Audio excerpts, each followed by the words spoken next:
Hello and welcome to the third short video that we've put together in this financial planner series. My name's Emma, for those of you who are more familiar with dealing with Robert, Alan or Belina. I'm the more emotional one, generally, of the practice. So it felt pertinent to just touch base with where Rob left us last week and show a graphic that helps me, I think, understand the emotion that I and many people are going through. So we've significantly passed the denial and fear phase. I think we're all, very aware now that things are happening. We're feeling anxious. That's often manifesting itself in snapping at loved ones, in lack of sleep. And we're just wanting to assure you that at this time we're here and many people are feeling the same. So don't worry about snapping at us. Don't worry about sending us lots of different emails. If that steadies your nerves, then please use us at this time. So Rob encouraged you significantly last week to not capitulate, to not panic at what feels a very low point in the market. I just wanted to say that the market may, even with the fiscal stimulus that we've had from the US and the UK, unfortunately drop somewhat further because we are about to enter, I think, the despondency phase when we see the significant deaths that are predicted to keep rising and some of the horrific images of the NHS put up hospitals. So we go into this despondency phase and we stay there a little bit, getting quite depressed, wondering about the future. And that is normal, but normally in the bottom, there is a period where the market does a degree of self-correction. And so that's why we've encouraged you to ultimately stay put. And from that point of view, I like the following quote. Markets don't turn when they see light at the end of the tunnel. They turn when it all sees black, but there's a subtle shade less black than the day before. So there's a degree of positivity now with Italian deaths stabilising and beginning to drop. And that point, when it comes here, the recovery in all probability will be as sudden as the drop that wasn't predicted as well. So I just liked that to reiterate that imagery.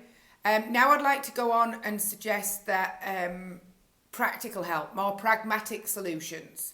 From the point of view that my husband is in hospitality and running a youth hostel, so very early on, I have had to get a degree of familiarity with grants, with the business rates, with the government loan scheme, with furloughing.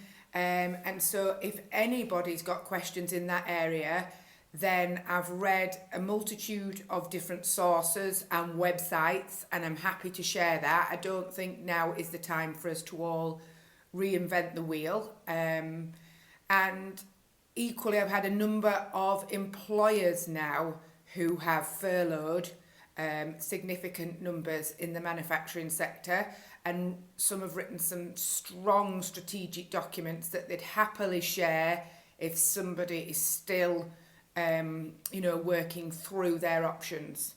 Equally, I've put private equity into a business which has shored up its finances. And I've gone for a soft touch option. So we're here to talk about business as well as to help with your private financial matters. A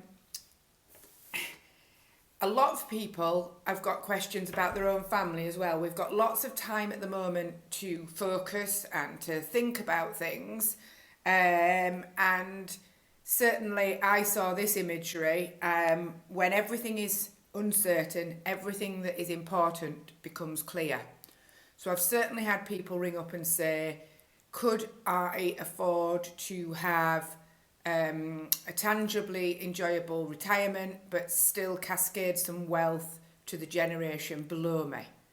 We have invested heavily in cash flow software in this last 18 months and can help with questions like that. Equally ones where, am I still able to retire at 63 in light of what's recently happened to financial markets?